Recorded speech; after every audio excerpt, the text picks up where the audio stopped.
వంట పని ప్రారంభించాలి అనుకుని ఆమె వెళ్ళబోయింది.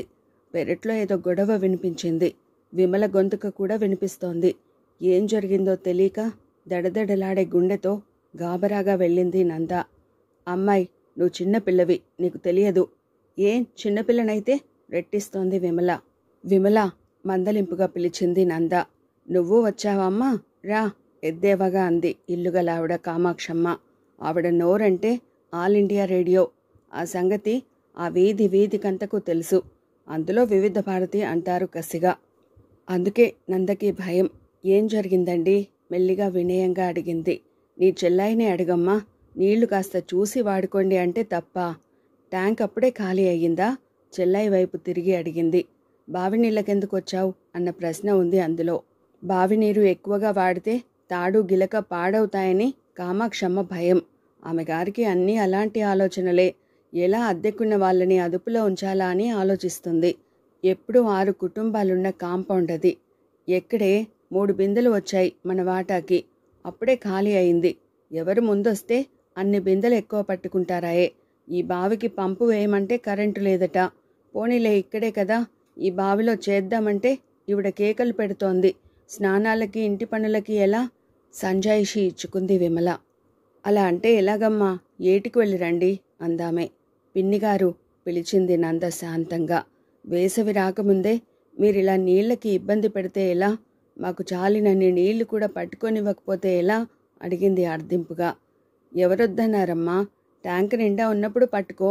ట్యాంక్ ఖాళీ అయిపోయిందిగా అంది విమల. ముందుగా లేచి పట్టుకోవాలి, లేదా రాత్రే పట్టి పెట్టుకోవాలి. రాత్రి కూడా ఖాళీయే. నేను 4ంటికే ట్యాప్ తిప్పినా నీరు రాలేదు అంది నంద. ఈరోజు రాత్రి ట్యాంక్ నింపలేదు. మా అబ్బాయి మర్చిపోయాడు. మరి ఎలా చెప్పండి? విమల నీలేసింది. ఏంటమ్మా ఈ దబాయింపు? గవర్నర్ గారి పెద్ద కూతురిలా వాదిస్తావేం? అయినా ఎప్పుడు ఏమిటి గొడవ మాకు? అంతగా నీకు నచ్చకపోయినట్లయితే ఇల్లు ఖాళీ చేసేయండి అల్టిమేటం జారీ చేసింది. నంద టక్కున నోరు మూసుకుంది. ఈ ఊళ్ళో ఇల్లు ఖాళీ చేయడమన్నా మరో ఇల్లు వెతుక్కోవటమన్నా ఎంత కష్టమో తనకి బాగా అనుభవం. అద్దె ఎలా ఉన్నా బాడుగకి ఇల్లు దొరకడం గగనం. ఇల్లు ఖాళీ చేస్తే బాడుగ మరో 20 అయినా పెరుగుతుంది. ఇన్ని అనుభవాలతో నంద మరింకేం అనలేదు. జయించిన గర్వంతో ఈ పూటకి నీళ్లు తోడుకోండి అనేసి కామాక్షమ్మ ఇంట్లోకి వెళ్ళిపోయింది.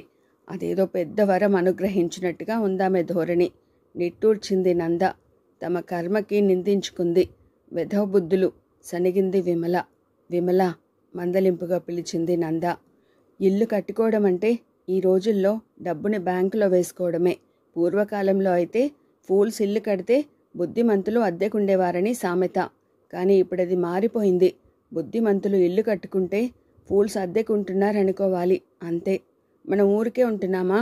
అద్దె ఇవ్వటం లేదు కష్టమన్నట్టుగా అంది విమల. ఈ కాంపౌండ్లో మనమే కాదు, ఇంకా 5 కుటుంబాలున్నాయి శాంతంగా అంది నంద. అందరూ తిరగబడితే సరి, అదే పరిష్కారం అన్నట్టుగా అంది. ఖాళీ చేయిస్తారు, మరో కుటుంబం చేరుతుంది. 6 ఇళ్ల మీద మరో 100 అద్దె ఎక్కువ వస్తుంది అనేసి వంటింట్లోకి వెళ్ళిపోయింది నంద. విమల నీళ్లు చేది పోసింది, తనని ఇంటావిడని కలిపి తిట్టుకుంటూ. ఆ అమ్మాయికి కామాక్షమ్మ అంటే బొత్తిగా గిట్టదు. హాల్లో శశి ఫిజిక్స్ గట్టిగా చదువుతున్నాడు. నీళ్లు తోడి వచ్చిన విమల బాత్రూంలో వంట పాత్రలు శుభ్రం చేస్తోంది. ఎందుకురా అంత గట్టిగా చదువుతున్నావు? చెల్లాయి కోసం. అదేమిటి? అది పనిచేస్తుంది కదా, చదువుకుందికి వీల్లేదు. ఈరోజు మాకు క్లాసులో టెస్ట్ ఉంది అన్నాడు శశికాంత్. అరెరే నొచ్చుకుంది నంద. జరిగిన దానికి విచారిస్తున్నట్టుగా, తప్పును సరిచేసుకోవాలన్నట్టుగా. అలా అయితే చదువుకోమను శశి, ఈ ఇంటి పనులకేం ఎప్పుడూ ఉండేవే అంది. మరేం పర్లేదులేవే, రివిజన్, అందుకే కాస్త గట్టిగా చదవమన్నాను అంది విమల నవ్వుతూ. నంద ఇంకేం అనలేదు. ఈరోజు నిద్ర లేచిన దగ్గర నుంచి ఆమెకి తమ పూర్వపు రోజులు గుర్తుకు వస్తూనే ఉన్నాయి. తను చదువుకునే రోజుల్లో ఇలా ఉండేదా అనుకుంది. సరిగ్గా అప్పుడే వార్తలు ముగిశాయి. స్టవ్ మీద కుంపటి మీద గిన్నెలు పెట్టేసింది. బియ్యం కడిగి మరో కుంపటి మీద పెట్టింది. మిగిలిన కూరగాయలు తరుగుతూ కూర్చుంది. వంకాయల్లో అన్ని పుచ్చులే. చచా, తమ పెరట్లో కాసే వంకాయలు ఎంత లేతగా ఉండేవి, నవనవలాడుతూ కనువిందు చేసేవి. నాన్నగారికి లేత వంకాయ నిప్పుల్లో కాలేసి మిరప్పొడి, నెయ్యి, ఉప్పుతో మెదిపితే భోజనమంతా దాంతోనే ముగించేట్టుగా తినేవారు. మళ్ళీ ఆ రోజులు రావు. గతం తలచి వగచాల్సిందే. ఎవరు కొన్నారే వంకాయలు? ప్రతి దానిలోనూ పుచ్చు తీసేయలేక విసుగ్గా అడిగింది చెల్లెల్ని. ఎవరూ కొనలేదమ్మా. మన పక్కింటి పార్వతమ్మ గారికి వాళ్ళ ఊరి నుంచి కూరగాయలు తెచ్చాడట పాలేరు. ఆవిడ పెట్టింది. అప్పుడే వంటింట్లోకి వచ్చిన సుందరమ్మ అంది. వచ్చి కూతురు పక్కనే కూర్చుంది. ఈరోజు ఆవిడకి మరీ బలహీనంగా ఉండటంతో తినడానికో తాగడానికో ఏదైనా ఇస్తుందేమోనని వచ్చిందావిడ.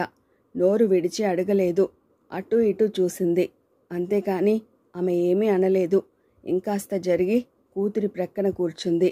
నువ్విలా వచ్చావేమిటమ్మా? అడిగింది నంద. కడుపులో అదోలా ఉంది. ఏదైనా తినడానికో పూర్తి చేయలేదు.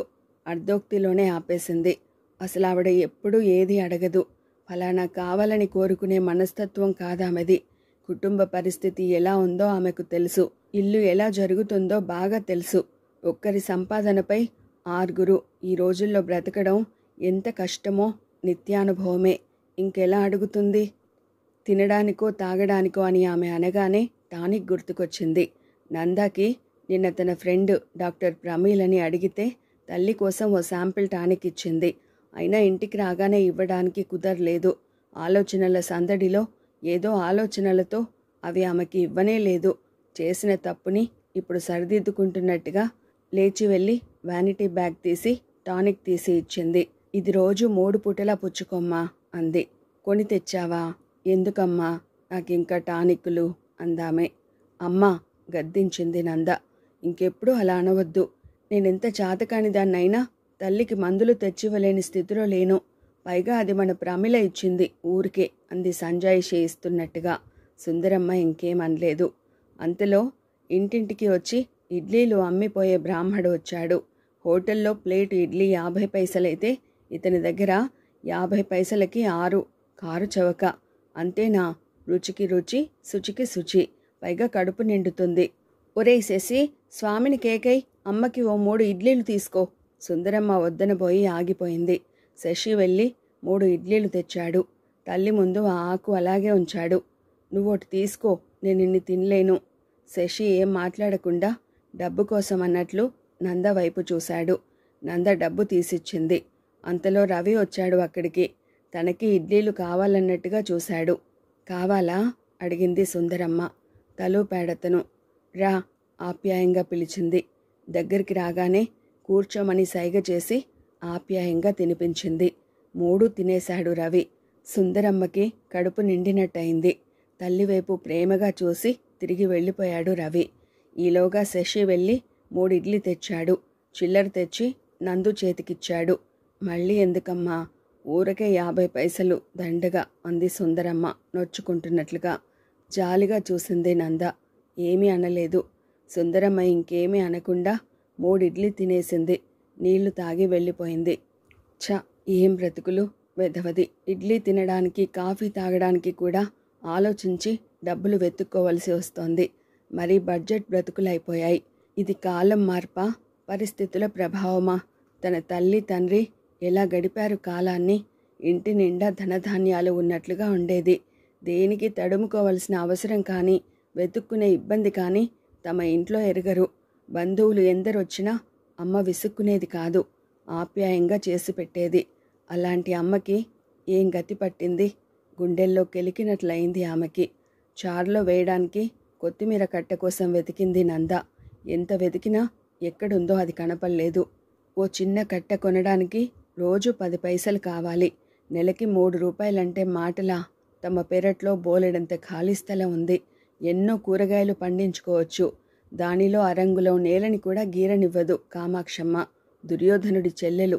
అక్కడ ఎప్పుడో గదులు వేయాలట. ఆ గదులని విడివిడిగా ధనవంతులైన స్టూడెంట్స్కి బాడుగకి ఇవ్వాలట.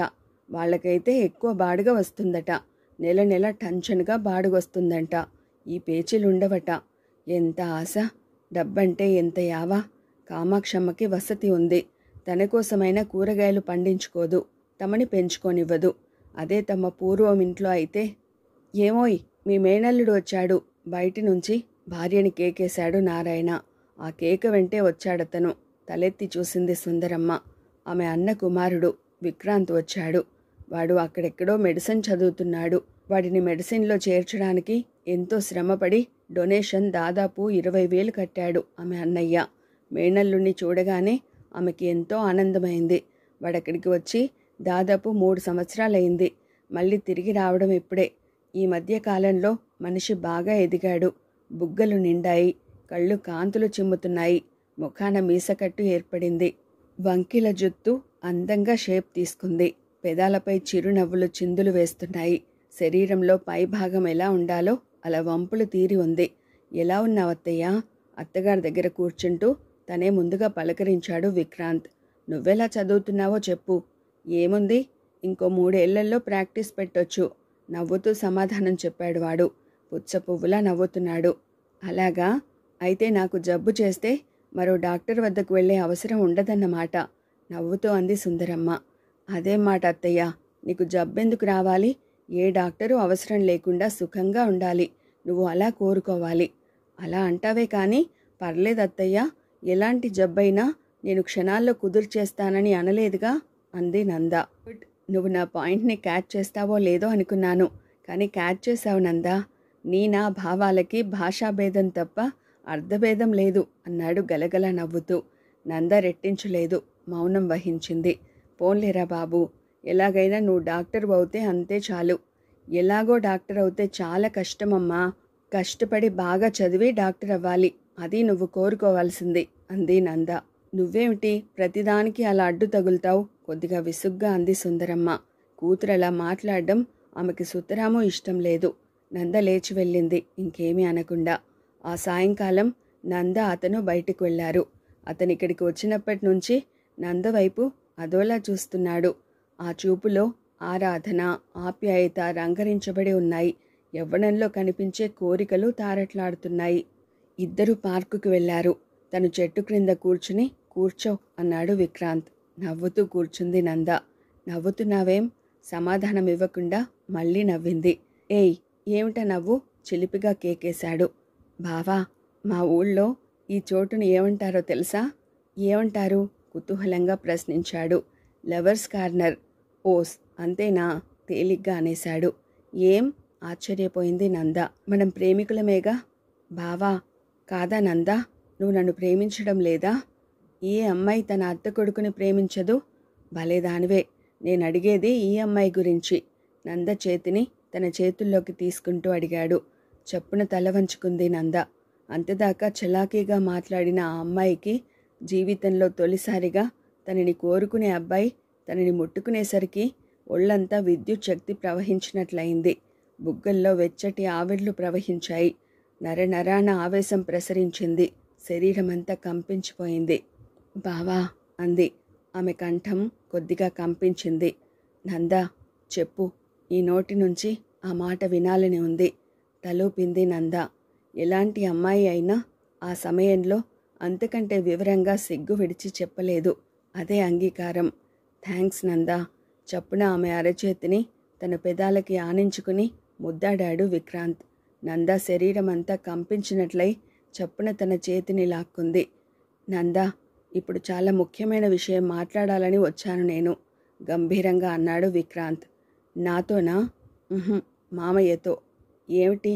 నా చెల్లికి పెళ్లి కుదిరింది. అతను ఇరాన్లో ఇంజనీర్. సెలవు మీద వచ్చాడు. జయంతిని చూశాడు, ఒప్పుకున్నాడు. 1 నెల రోజులు మాత్రమే సెలవు ఉందట. ఈలోగా మ్యారేజ్ సెటిల్ అయింది. ఆమెకి వీసా అప్లై చేసి ఈ నెలలోగా పెళ్లి చేసుకుని వెళతారట. అదృష్టవంతురాలు పొడిగా అంది నంద. అతను కట్నం, లాంఛనాలు అన్నీ కలిపి 50,000 అడిగాడు. అదంతా ఇక్కడే బ్యాంకులో జయంతి పేర వేస్తానన్నాడు. అతనికి అక్కడ డబ్బు అవసరం ఏముంది?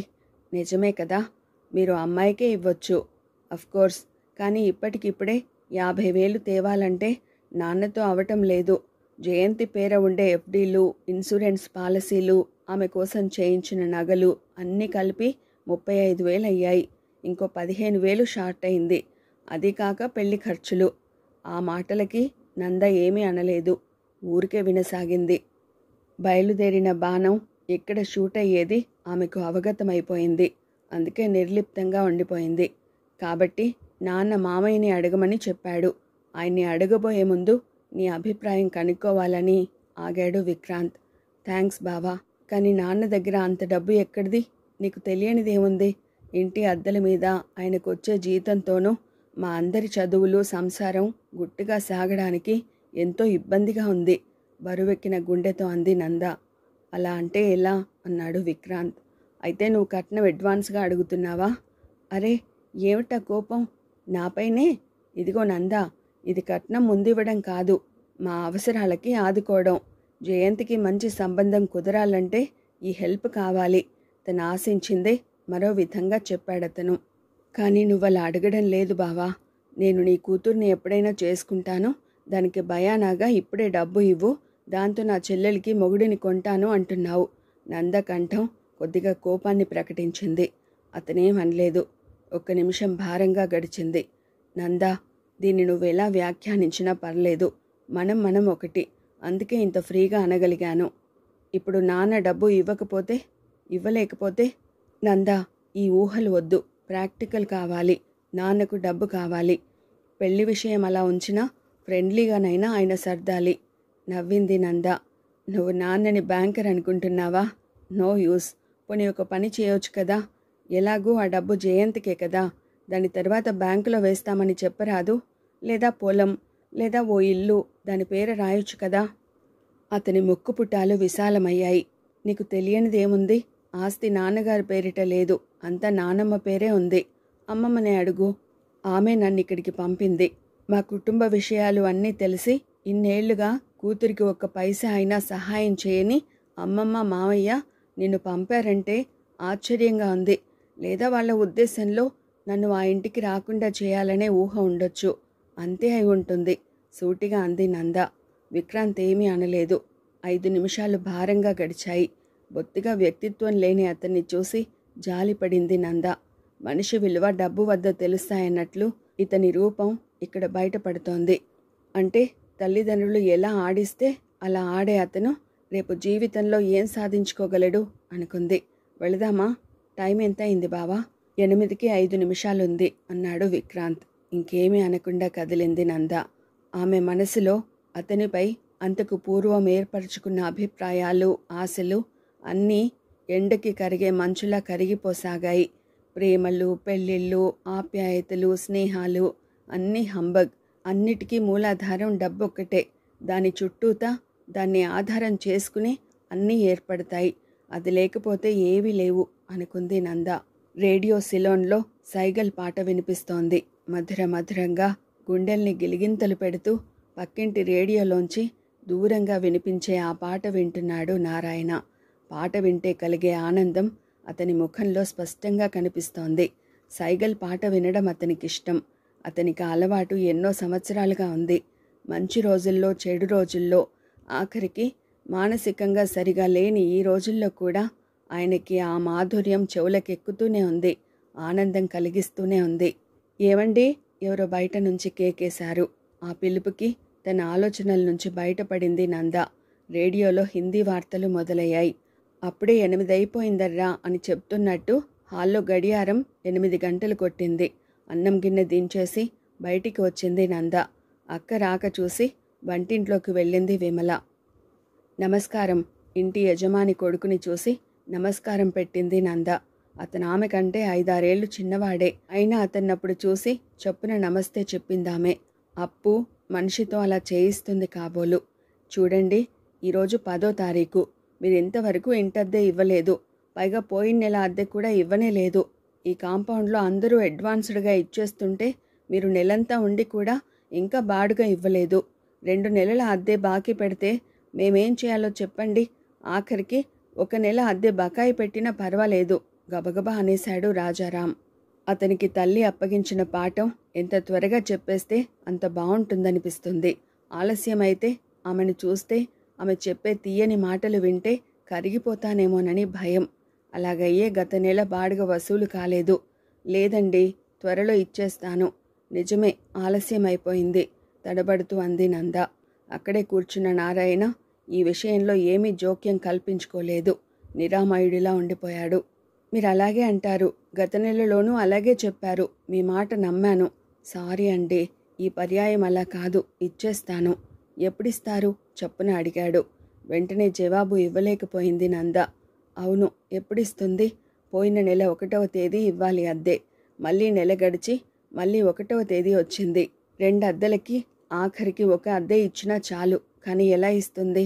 మళ్ళీ 1వ తారీఖు దాకా డబ్బు కళ్ళ చూసే అవకాశం ఎక్కడిది? తను సిటీ బస్సు టికెట్లు కొనేసింది. అందువల్ల ఆఫీస్కి వెళ్లేందుకు చిక్కు లేదు. కొట్లో వెచ్చాలు తెచ్చింది. నెలాఖరు దాకా సరిపోతాయి. ఎలాగో పూట గడిచిపోతుంది. మిల్లులో బియ్యం తెచ్చింది. అసలైనది అన్నం ఉంటే అధర్వులు ఎలా ఉన్నా పర్లేదు. పాలు పెరుగు అప్పు పోస్తారు. అందరికీ పూటకి ఢోకా లేకుండా గడిచిపోతుంది. ఇప్పుడు డబ్బుతో అవసరమేముంది? సినిమాలు షికార్లు తమకు అవసరాలు కావు. ఉన్న డబ్బెక్కడిదసలు? ఎలా వస్తుంది? ఏమండి? మళ్ళీ పిలిచాడు రాజారాం. జాలిగా చూసింది నంద. 1 వారంలోగా ఇస్తాను, సంజాయిషి ఇస్తున్నట్టుగా అంది. చిన్నపిల్లలు బొంకితే పెద్దాళ్ళు గలగలా నవ్వేసినట్టు నవ్వాడతను. చూడండి మేడం, మీరు వారంలో ఎలా ఇవ్వగలుగుతారో చెబుతారా? ఏం సమాధానం చెబుతావో చెప్పు అన్నట్టు అడిగాడు. బాబూ, బలహీనంగా పిలిచింది సుందరమ్మ. ఆమె పిలుపు వినగానే అంతదాకా సౌమ్యంగా మాట్లాడుతున్న రాజారాం ముఖం బిగుసుకుపోయింది. బాబూ, ఎలాగో తెచ్చిస్తుంది, కాస్త ఓపిక పట్టు. ఇదిగోనమ్మా, మళ్ళీ 1వ తారీఖు వచ్చేస్తే 3 నెలల అద్దె బకాయి పడుతుంది. ఒక్కసారి అంతా ఇచ్చేయాలంటే మీ అమ్మాయి జీతం మొత్తం ఇచ్చేయాలి. ఇచ్చేస్తే మీ కుటుంబం ఎలా జరుగుతుందో ఆ భగవంతుడికే తెలియాలి అన్నాడు రాజారాం. అది బాబూ, నువ్వు కాస్త దయతలిచి అద్దె వదిలేయమంటారా? హేళనగా అడిగాడు. బాబూ, ఆమె మనస్సు దెబ్బతింది. మేం డబ్బు లేని వాళ్ళమే కానీ అభిమానం లేని వాళ్ళం కాము. అద్దె ఇవ్వలేని రోజు చెట్టు క్రింద ఉంటాం, లేదా అద్దె ఇచ్చి పస్తులు పడుకుంటాం, కాని దేహి అని యాచించం అంది. ఆ మాత్రానికే ఆమెకి ఆయాసం వచ్చేసింది. అబ్బో, రోషం! అంత రోషం ఉన్నవాళ్ళు బాడుగ వెంటనే ఇచ్చేయకూడదు. ఎప్పుడు వచ్చిందో కామాక్షమ్మ చప్పున అందుకుంది. నందా ముఖం కత్తివాటుకి నెత్తురు చుక్క లేనట్టుగా పాలిపోయింది. గుండెల్లో నేరుగా కత్తి గుచ్చినట్టుగా అయిపోయి విలవిల్లాడిపోయింది. అయినా తెచ్చిపెట్టుకున్న ధైర్యంతో పిన్నిగారు అని బలహీనంగా పిలిచింది. ఈ వరుసలు తర్వాత ముందు బాడుగ ఇవ్వు. అయినా నువ్వెంత వెధవ సన్నాసివిరా! ఆ అమ్మాయి కబుర్లు చెబుతూ ఉంటే బాడుగ అడగడం మానేస్తావా? బావుంది. యజమానికి ఇల్లు పట్టదు, తల్లి రోగిష్టి, వయసులో ఉన్న కూతురు పెత్తనాలు, ఇక మగవాళ్ళేం వ్యవహారాలు చేస్తారు? వెటకారంగా అంది కామాక్షమ్మ. కామాక్షమ్మ మాటలకి చప్పున ఇంత విషం మింగేద్దామనిపించింది నందకి. చిచ్చి, ఏం మనుషులు! ఆడవాళ్ళు ఆడవాళ్ళని నమ్మలేరే. ఎందుకీ జాతి ద్వేషం? తమనంత నీచంగా ఎలా అనుకుంటుంది ఈ కామాక్షమ్మ? ఈమెకు బుద్ధి చెప్పాలి. అలా అనుకోగానే ఆమెకి ఎక్కడ లేని ధైర్యం వచ్చేసింది. దెబ్బకి దెబ్బ, మాటకి మాట, వేటుకు వేటు, పోటుకి పోటు. అదే ఇలాంటి వాళ్ళకి సమాధానం అనుకుని కామాక్షమ్మ గారు అంటూ ధైర్యంగా పిలిచింది. నివ్వెరపోయింది కామాక్షమ్మ ఆ పిలుపుకి.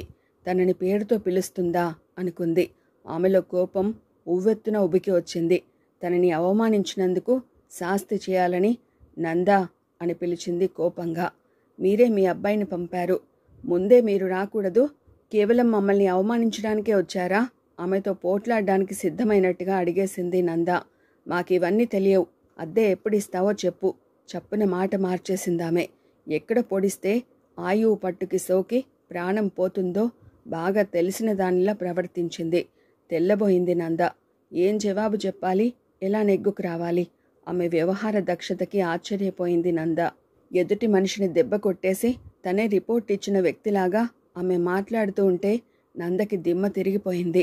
ఇప్పుడంటే ఈ క్షణాన ఎలా ఇవ్వగలను? సాయంకాలం, రేపు, ఎప్పుడిస్తావు? ఇంకో వారం అయితే ఏదో ధైర్యంతో అనేసింది నంద. అంతకంటే ఇంకో మార్గం కనిపించలేదు. పిఎం చేస్తున్నట్టుగా ఆమె ప్రశ్నిస్తుంటే దిక్కుతోచక ఈ గండం గడిచి వీళ్ళు వెళ్ళిపోతే చాలన్నట్టుగా అంది. ఎలా ఇస్తావమ్మా? ఎద్దేవాగా అడిగింది. చూడండి, నేనెలా ఇస్తానో మీకెందుకు? బావుందమ్మోయ్ నువ్వనేది. ఆఖరికి ఈ ఇల్లుతో మీకేం పని? అద్దెతో మీకేం పని? బాడుగకే ఉన్నాం కాబట్టి ఈ ఇల్లు మాదే అన్నట్టుగా ఉన్నావు. ఇలాంటి వేషాలు మన దగ్గర కుదరవు. మర్యాదగా బాడుగ రావాలి. కామాక్షమ్మగారు కోపంగా అరిచింది నంద. మీరింకో మాట అనేందుకు వీల్లేదు. తక్షణం వెళ్ళండి.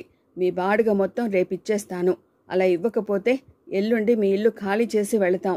అద్దెకి ఏ వస్తువో కుదవ పెట్టి వెళతాం. ఇక నుంచి నెల 2వ తేదీ ఉదయం రండి బాడుగకి. ముందు మీ బాడుగ ఇచ్చేసి ఆనక మేం మా ఇంటి విషయాలు చూసుకుంటాం. తింటామో పస్తులే ఉంటామో మీకు అక్కర్లేదు.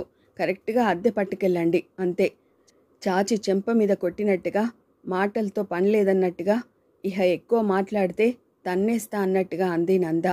అంత ఆవేశం పౌరుషం వచ్చేసిందామెకి. ఇహ చాలే పద, ఏదో అనబోతున్న తల్లిని గద్దించాడు రాజారాం. అతనికి తల్లి ఇలా ప్రవర్తించడం, ప్రశ్నించడం బొత్తిగా నచ్చలేదు. అంతేకాదు, ఈ విషయంలో అతనికి తల్లి ప్రమేయం కలిగించుకోవడం బొత్తిగా నచ్చలేదు కూడా. అందుకే అలా తల్లిని గద్దించాడు. రాజారాం ప్రవర్తనకి ఆశ్చర్యపోయింది కామాక్షమ్మ.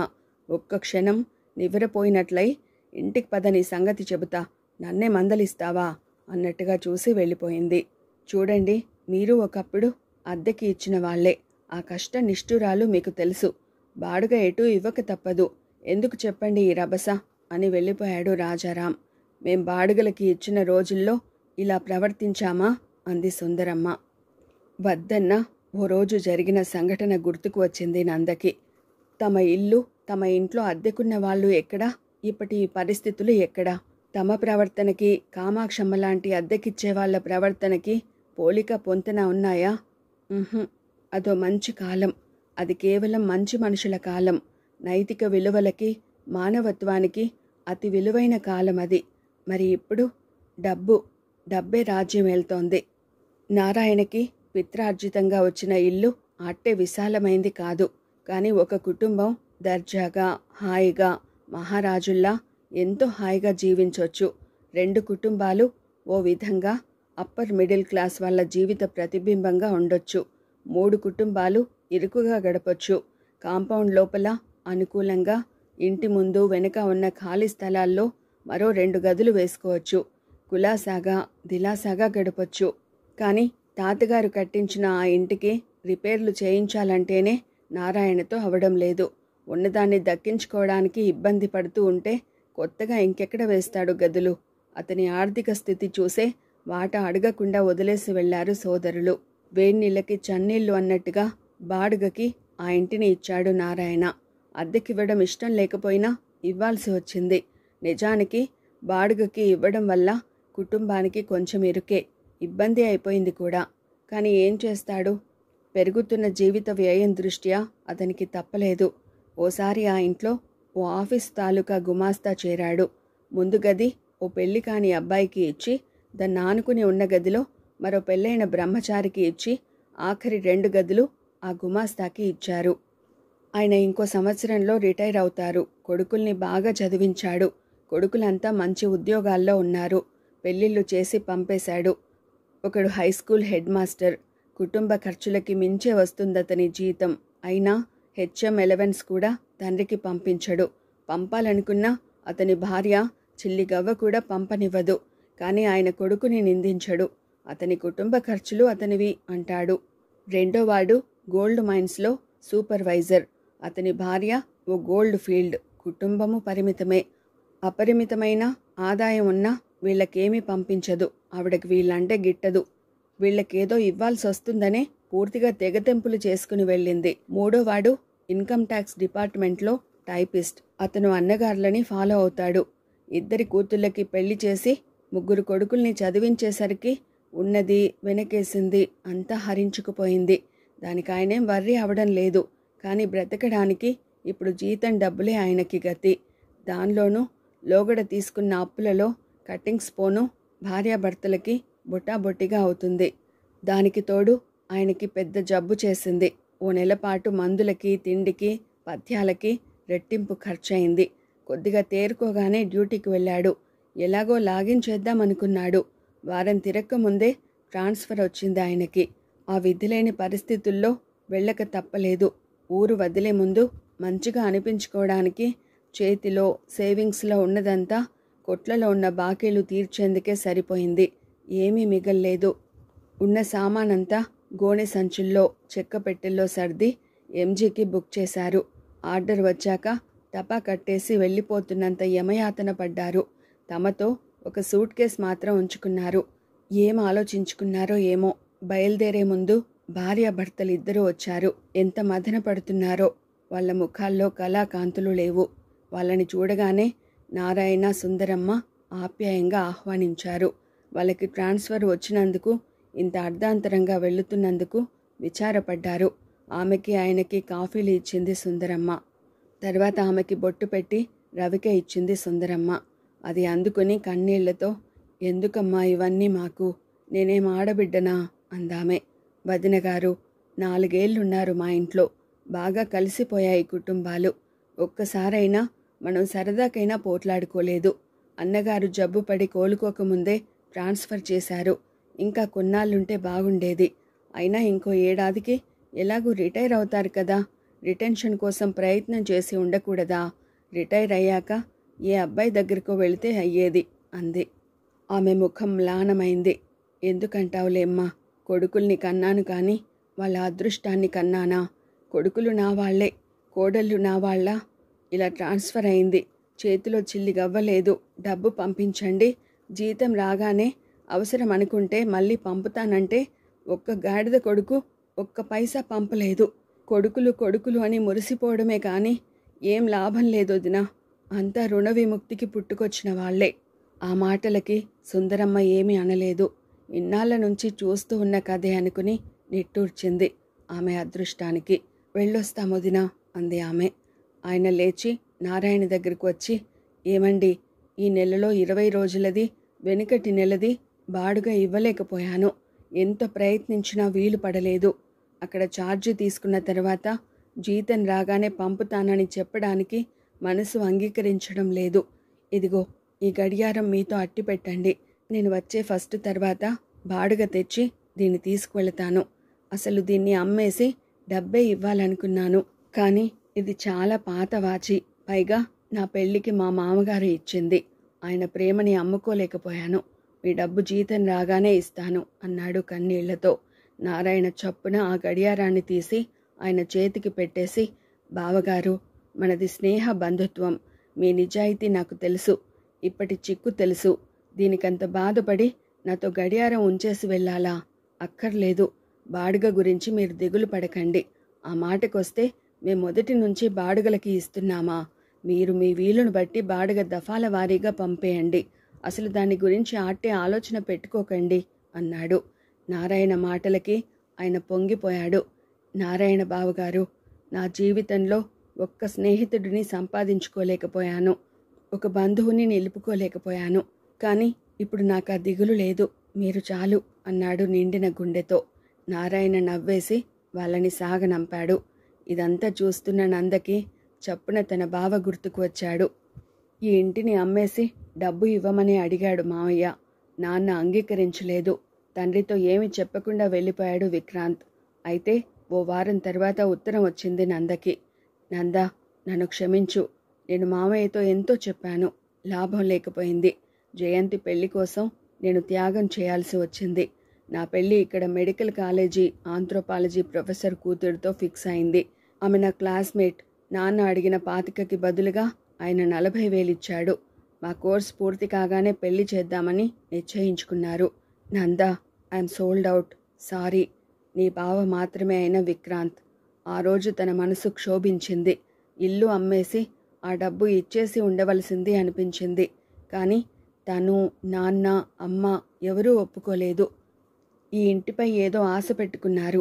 ఆ ఆశ ఇలా అవుతోంది. ఇలాంటి పరిణామాలు ఆశించా బాడుగకి ఇచ్చింది అనిపించింది. అమ్మ నాన్న త్యాగం చేస్తున్నారనిపించింది నందకి. సరిగ్గా ఆ వారంలోనే రవికాంత్కి యాక్సిడెంట్ అయింది. స్కూల్కు వెడుతుంటే ఒక్కడు పేవ్మెంట్కి యువతల ఏదో ఆలోచిస్తూ వెళుతున్నాడట. ఎదురుగా బస్సు, వెనుకగా లారీ పోటీ పడ్డట్టుగా దూసుకుని వస్తున్నాయి. ఆలోచనల్లో ఉన్న రవికాంత్ గమనించలేదు. అకస్మాత్తుగా రెండింటి మధ్య ఓ కోతి ప్రవేశించింది. దాన్ని రక్షించేందుకు లారీని పక్కకి కోశాడు డ్రైవర్. అది రవికాంత్ని ఓ వారగా కొట్టింది. అదృష్టవశాత్తు అతను లారీ క్రింద పడలేదు. కానైతే వాడికి పెద్ద ప్రమాదమే జరిగింది. తలకి పెద్ద గాయమైంది. ఎవరో హాస్పిటల్లో చేర్చి తర్వాత ఇంటికి వచ్చి విషయం చెప్పారు. నారాయణ, సుందరమ్మ హాస్పిటల్కి పరిగెత్తారు. నంద, విమల ఇంట్లోనే ఉన్నారు. దెబ్బ చాలా పెద్దది. తలకి చాలా కుట్లు పడ్డాయి. కొద్దిగా ఆపరేషన్ కూడా చేయవలసి వచ్చింది. అప్పుడు నారాయణ చేతిలో బొత్తిగా డబ్బులు లేవు. నానా యాతన పడి డబ్బు సంపాదించాడు. అయినా ఫలితం లేకపోయింది. దాదాపు 2 నెలలు హాస్పిటల్లో గడిపాడు రవికాంత్. సుందరమ్మ అహోరాత్రులు కొడుక్కి సేవ చేసింది. డబ్బు నీళ్లలా ఖర్చయింది. కుటుంబం బాగా చితికిపోయింది. రవికాంత్ శారీరకంగా 2 నెలల తర్వాత బాగై తిరిగి వచ్చినా అతను మానసికంగా పనికిరానివాడైపోయాడు. మెదడులో నరాలు దెబ్బతిన్నాయి. జీవచ్ఛవంలా తయారైన కొడుకుని చూసి అంతా గొల్లుమన్నారు. కామాక్షమ్మ భర్త పేరు సింహాచలం. అయితే ఆయన మనఃప్రవృత్తి అచలం, ప్రవృత్తి చలం, మాట చంచలం.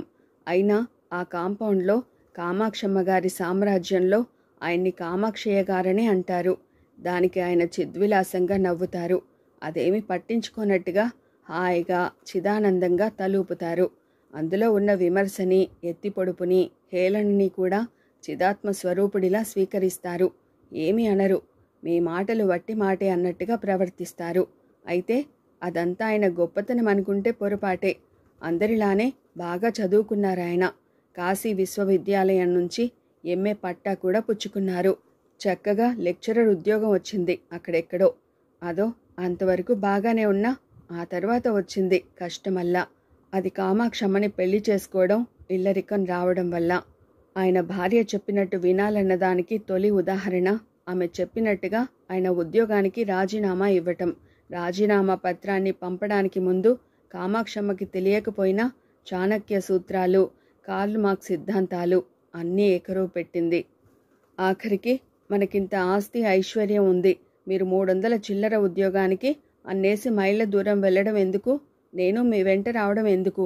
ఇంకోటి కూడా ఉంది. మీరు మానేస్తే ఆ ఉద్యోగం ఇంకొకరికి దక్కుతుంది కదా, అది ఆలోచించండి అంది. అదిగో అది ఆయనకి నచ్చిన ఆఖరి పాయింట్. తను వదిలేస్తే ఇంకొకరికి ఉద్యోగం. అంతే, రాజీనామా పంపేశారు. తర్వాత జీవితంలో డక్క మొక్కిలు చాలా తిన్నారు. అవమానాలు, అనుమానాలు, అవహేళనలు ఎన్నో అనుభవించారు. ప్రతినిత్యం ఒక్కసారైనా తన ఉద్యోగపు తొలి రోజుల్ని తనతో సహా అప్పుడు ఉద్యోగంలో చేరి principal, heads of the department అయిన వాళ్ళని చూసి బాధపడుతూ ఉంటారు. ఆఖరికి తన ఫ్రెండ్ మద్రాస్ నుంచి వచ్చి వెంకటేశ్వర విశ్వవిద్యాలయం వైస్ ఛాన్సలర్ అయిన రోజున ఆయన ఎంతో బాధపడ్డారు తన కర్మకి. ప్రతినిత్యం ఉదయం ఇంట్లో కాఫీ తాగినా భార్యని అడిగి 2 రూపాయలు జేబులో వేసుకుని అయ్యర్ హోటల్కి వెళ్ళి వేడి వేడి ఇడ్లీ, కారప్పొడితో టిఫిన్ తిని ఒకే ఒక్కసారి సిగరెట్ కాల్చి పేపర్ కొనుక్కు రావడం ఆయనకి అలవాటైపోయింది. పేపర్కి చందా కట్టి తెప్పించుకోకూడదా అంటే, ఎందుకు, నేను ఎలాగూ వెళతాను కదా రోజు అంటాడాయన.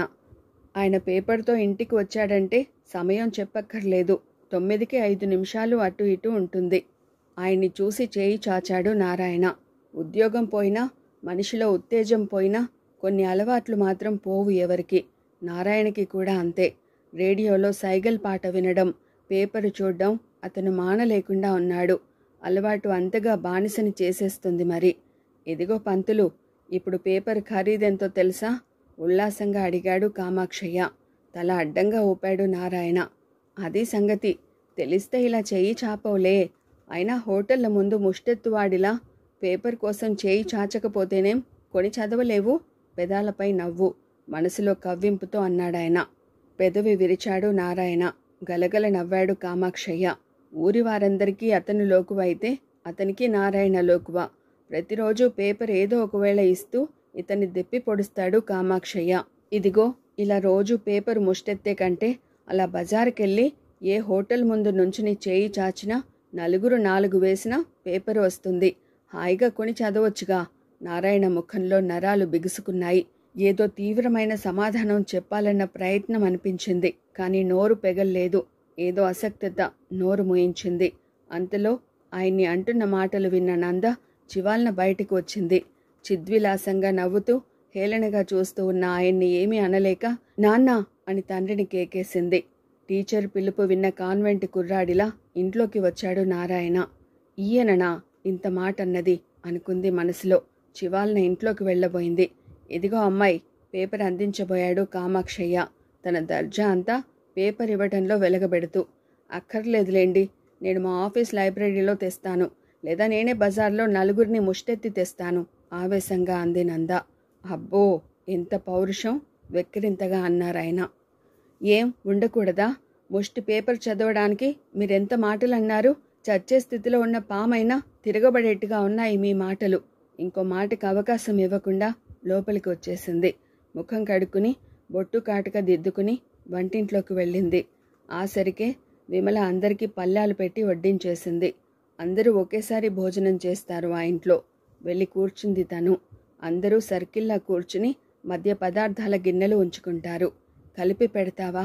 ఉలిక్కి పడింది ఆ మాటలకి. రవికాంత్ అసలు మాట్లాడడు. ఎప్పుడూ మౌనం.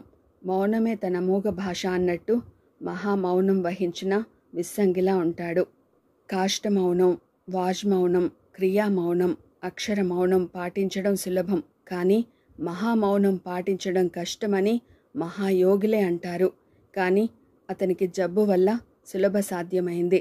చిత్రం, అందరి మతిస్థిమితం లేని వాళ్ళలాగా అతను వెకిలిగా వెర్రిగా ఉండడు. ఆత్మ ప్రబోధం కలిగిన సన్యాసిలాగా ఉంటాడు.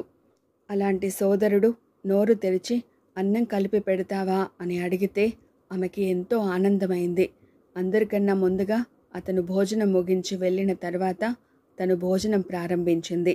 రోజు కంటే భిన్నంగా ఈరోజు అన్నీ మనస్సంక్షోభాలే. దానికి తోడు పూర్వపు రోజులు చప్పున గుర్తుకు వస్తూ ఉండడం, కంపేర్ అండ్ కాంట్రాక్ట్ లాగా ఒక్కో సంఘటనకి ఒక్కో పూర్వపు సంఘటన గుర్తు వస్తూ ఉండడంతో ఆమెకి మనస్సు ఎంతో పాడైంది. ఆఖరికి కామాక్షయ్య గారి మాటలు ఆమెకి శూలాల్లాగా అనిపించాయి. అయినా బుద్ధిమంతుడిలా, జ్ఞానిలా రవికాంత్ మాట్లాడిన 4 అక్షరాలు ఆమె విచారాన్నంతా చేత్తో తీసేసినట్టుగా చేశాయి. దాంతో తృప్తిగా భోజనం ముగించింది. చీర మార్చుకుని వ్యానిటీ బ్యాగ్ తీసుకుని ఆఫీస్కి తయారయ్యేసరికి 9:30. ఆ వేళకి శశికాంత్, విమల కాలేజీలకి వెళ్ళిపోయారు. తల్లి మందు తాగేసి పడుకుంది. కడుపు నిండా భోజనం పడడంతో పేపర్ చదవలేకపోయానన్న బాధని మరచిపోయి వెళ్ళి ఆమె ప్రక్క మంచంపై పడుకున్నాడు నారాయణ. నాన్న, ఆఫీస్కి వెళ్ళొస్తాను, వచ్చేప్పుడు పేపర్ తెస్తాను, ఇక ఆయన్ని అడక్కండి అంది. అదో ఖర్చా అంది సుందరమ్మ. లేదు లేదమ్మా, రోజు మా ఆఫీస్కి రకరకాల పేపర్లు వస్తాయి. పేపర్ రాత్రికి తెచ్చి రేపిచ్చేస్తే సరిపోతుంది. ఇన్నేళ్లుగా నాకు ఆలోచనే రాలేదు. నారాయణ కళ్ళు మిలమిల మెరిశాయి. అది చూసిన నంద నిట్టూర్చింది. అక్కడి నుంచి హాల్లోకి వచ్చేసరికి రవికాంత్ తన బెడ్డింగ్ వేసుకుంటున్నాడు. పడుకుంటావా? బయటికి వెళ్ళేట్టయితే అమ్మతో చెప్పి వెళ్ళు, తలుపు వేసుకోమను తలూపాడు అతను. ఏదో చెప్పలేని ఆనందంతో బయటకు అడుగు పెట్టింది నంద. కొన్ని విషయాలు మనసుని పాడు చేస్తాయి. మరోసారి ఒక్కో విషయం మనస్సు నిండా ఆనందాన్ని నింపుతాయి. ఆ కష్టానికి, ఈ సుఖానికి, ఆ బాధకి, ఈ సంతోషానికి కూడా కారణాలు చాలా స్వల్పంగానే ఉంటాయి. అంతటి సముద్రం ఉప్పొంగిపోవడానికి ఇంత చిన్న చంద్రకుబుసం ఉదయించడమే కారణమవుతుంది. ఆ సముద్రంలోనే ఎక్కడో ఓ పోటు పొడిస్తే అంతటి సముద్రము అల్లకల్లోలమవుతుంది. కారణాలు స్వల్పమే అయినా ఫలితాలు మాత్రం అసల్పంగానే ఉంటాయి. సరిగ్గా 9:45కి బస్టాప్లో ఆమె అడుగు పెడుతూ ఉండగానే తన ఆఫీస్ రూట్లో వెళ్లే సిటీ బస్ వెళ్ళిపోయింది. పిల్లాడికి చేతికందే తాయిలం ఎగిరిపోయినట్టు అనిపించింది. ఉస్సురని నిట్టూర్చింది నంద. మరో పావుగంట దాకా బస్ లేదు, మార్గాంతరము లేదు. సకాలంలో ఆఫీస్కి చేరలేదు. ఈరోజు ఆఫీస్ లేటే అనుకుంది. రిక్షాలో వెళ్ళాలంటే 2 రూపాయలు అడుగుతాడు. 2 రూపాయలు ఓవర్ డ్రాఫ్టే. ఎవరైనా తోడు ఎక్కితే 1 రూపాయితో వెళ్ళొచ్చు. అయినా ఖర్చే. ఈ రోజుల్లో రూపాయి ఖర్చంటే మాటలా? దానికంటే మేనేజర్తో 4 చీవాట్లు సున్నితంగా తినడం చౌక. రూపాయి ఎక్కడా, చీవాట్లెక్కడా? 1 రూపాయి అంటే మాటలా? ఆ రూపాయి ఇంకోలా ఖర్చు చేసుకోవచ్చు. దాంతో 2 రోజులకి కూరగాయలకి వస్తుంది అనుకుంది. 4 తృప్తిగా తినొచ్చు. హలో, మధురమైన పిలుపు. చప్పున తల తిప్పి చూసింది నంద. మోటార్ బైక్ నిశ్శబ్దంగా వచ్చి ఆగింది ఆమె పక్క. ఆపింది 1 టౌన్ సర్కిల్ ఇన్స్పెక్టర్ అనిల్. ఆమె క్లాస్మేట్, బెస్ట్ ఫ్రెండ్. డిగ్రీ చేతికి రాగానే కాంపిటీషన్ ఎగ్జామ్ రాసి సెలెక్ట్ అయి ఇక్కడికొచ్చాడు. అతన్ని చూడగానే ఆమె ముఖం విప్పారింది. ఉస్సురుమన్న ప్రాణం లేచొచ్చింది. అనిల్, జస్ట్ కొంచెం లిఫ్ట్ ఇస్తావా? బస్సు ఇప్పుడే వెళ్ళిపోయింది అని అందామె. బాగుంది, నాకిప్పుడే డ్యూటీ వచ్చింది. ఇంతకంటే డ్యూటీ ఏముంది నాకు హెల్ప్ చేయడం కంటే అంది. ప్రభుత్వం జీతం ఇచ్చేది ఆడవాళ్ళని ఎక్కించుకుని తిరగడానికా అన్నాడు. కాదా? ఆపదలో ఉన్నవారిని, ఆడవాళ్ళని కాపాడడం కాదా మీ డ్యూటీ? చిలిపిగా ప్రశ్నించింది. ఆల్ రైట్, ఎక్కి కూర్చో. అటు ఇటు చూసింది. ఎవరూ తెలిసిన ముఖాలు కనిపించలేదు. అమ్మయ్యా అనుకుంది. ఉత్సాహంతో బ్యాక్ సీట్ మీద కూర్చుంది. గట్టిగా పట్టుకో. అతని భుజాలపై చేయి వేసింది. నడుం పట్టుకో. చీపో. అయితే నీ ఇష్టం. యాక్సిడెంట్ అయితే నా బాధ్యత లేదు. అనిల్ మృదుస్వరంతో పిలిచింది. ఆమెకు అతన్ని ముట్టుకోగానే ఒళ్ళంతా పులకరించిపోయింది. మెల్లిగా స్లో చేశాడు మోటార్ సైకిల్ని. ఏమిటి, రోజు నన్నిలా బైక్పై డ్రాప్ చేస్తూ ఉండరాదు? 25 రూపాయలు ఆదా అవుతుంది. నందా, నా మాట వింటావా? వింటూనే ఉన్నాగా. అది కాదు, ఆచరణలో పెడతావా? నువ్వు పెట్టిన కండిషన్ కాస్త సడలించు. కొద్దిగా ఆగి మళ్ళీ అన్నాడు. అంటే ఏం లేదు, మనం రిజిస్టర్ మ్యారేజ్ చేసుకుందాం. మా అమ్మ నాన్న ఒత్తిడి ఎక్కువైంది. నాన్నకి డబ్బాస, అమ్మకి నాకు నీపై ఆశ. పెళ్లి చేసుకుంటే ఇన్ని బాధలు ఉండవు. చెప్పానుగా, నీ జీతం వాళ్ళకిచ్చేయి. విమలా శశి ఉద్యోగస్తులయ్యేదాకా అలాగే ఇవ్వు. వాళ్ళ అవసరాలు తీరాక నీ పేర వేసుకుందువు. నంద సమాధానం ఇవ్వలేదు. మాట్లాడవేం? ఎప్పటి మాటేగా. అనిల్, నువ్వు నన్ను అనుమానించకు. కాలేజీలో మనకెప్పుడు స్నేహమైందో అప్పుడే నేను మానసికంగా నీ భార్యనయ్యాను. మా నాన్న ఉద్యోగం పోవడం ఒక్కటే కారణం కాదు. మా అన్నయ్యకి మతిపోవడమే కాదు. మా అమ్మ అనారోగ్యం ముఖ్య కారణం. వాళ్ళకి డబ్బివ్వచ్చు, కానీ మా అమ్మ నాన్న అన్నయ్య చంటి పిల్లల్లాంటి వాళ్ళు. వాళ్ళకి సేవ ముఖ్యం. నేను నిన్ను పెళ్లి చేసుకుంటే వాళ్ళ సేవ చేయనా? నీకు అనుకూలంగా ఉండనా? ఆమె కంఠంలో బాధ్యత బరువుగా పలికింది. నువ్వు నన్ను నమ్మలేవా? సీరియస్గా అడిగాడు తను. నమ్మందే నీ వెనుక ఎక్కేశానా? విషయాన్ని తేలిక చేసింది నంద. బావుంది, ఈ చమత్కారాలతోనే నేను డౌన్ అయిపోతున్నాను అన్నాడు నవ్వుతూ. అనిల్, నా మనసులోనూ కోరికలున్నాయి. ఇదో ఇలాగా నీతో షికార్లు చేయాలని, మంచి మంచి చీరలు కట్టుకోవాలని, హాయిగా ఉండాలని ఉంటుంది. కానీ నంద ఆమె మాటలకి అడ్డొచ్చి అన్నాడు. మధ్యతరగతి కుటుంబాలలో ఉద్యోగం చేయక తప్పని అందరి అమ్మాయిల్లాగే నువ్వును. అయినా ఎన్నేళ్ళు? అతను ఆపగానే ఆఫీస్ గేటు ముందు దిగింది నంద. ఇప్పుడు ఇద్దరు ఫస్ట్ ఇయర్లోకి వచ్చారు. ఇంకో 2 ఏళ్ళు డిగ్రీ కాగానే విమలకి ఇదే ఆఫీసులో ఉద్యోగం. శశికి నువ్వెక్కడైనా చూపితే ఆ ఉద్యోగం. తర్వాత ముగ్గురు పెళ్ళి, అంతే నవ్వుతూ అంది నంద. ఆ కొద్ది ఆశతో అతను ఎంతో సంతోషించాడు. ఆఫ్టర్ ఆల్ 5 ఏళ్ళు ఆగాను, ఇంకో 2 ఏళ్ళు అంతేగా, వెయిట్ చేస్తాను ఆరాధిస్తూ. ఈవినింగ్ వచ్చి పికప్ చేస్తాను సరిగ్గా 5ంటికి, ఓకే అని చెప్పున ఆమె చేయి అందుకుని ముద్దు పెట్టుకుని మోటార్ సైకిల్ని స్టార్ట్ చేసి రివ్వున వెళ్ళిపోయాడు అనిల్. అటు ఇటు చూసి ఎవరూ లేకపోవడంతో అతను ముద్దు పెట్టుకున్న చేతిపై ముద్దు పెట్టుకుని కాంపౌండ్లో అడుగు పెట్టింది. అతని లిఫ్ట్, అతని మాటలు, అతనిచ్చిన ధైర్యం, అతను చివరగా చేసిన చెమక్కు ఆమె మనసు నిండా ఆనందాన్ని నింపాయి. ఎక్కడ లేని ధైర్యాన్ని కలిగించింది. మనసులో మరుమల్లెలు పూయించింది. పల్లకి ఎక్కించింది. ఆకాశంలో పల్లటీలు కొట్టేలా చేసింది. ఉదయం నుంచి అదోలా ఉన్న మనసు ప్రశాంతంగా అయింది. జరిగిన 1-2 అపశృతులు మధుర స్మృతుల్లా అయ్యాయి. గుండె నిండా కుతూహలాన్ని, ఉత్సాహాన్ని నింపుకుంది.